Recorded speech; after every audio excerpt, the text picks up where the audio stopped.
सलमान खान ने श्रीदेवी के साथ काम करना क्यों छोड़ा? दबंग खान को आखिर क्या डर था? खुद अहम इंकशाफ कर दिया।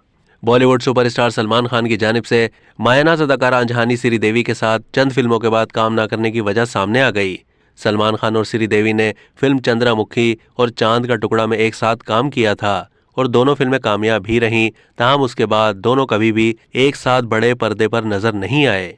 सलमान खान श्रीदेवी की अदाकाराना सलाहियतों के बेइंतहा मोतरफ रहे हैं और उन्होंने अदाकारा को हिंदी सिनेमा की पहली खातून सुपरस्टार का खिताब भी दिया था। मगर फिर भी एक जमाने में अदाकार सलमान खान श्रीदेवी के साथ स्क्रीन शेयर करने से घबराते थे।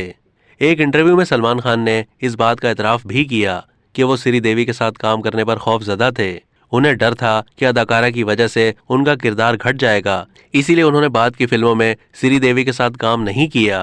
अब तक के लिए इतना ही। मजीद मालूमात के लिए डेली जंग के यूट्यूब चैनल को सब्सक्राइब कीजिए।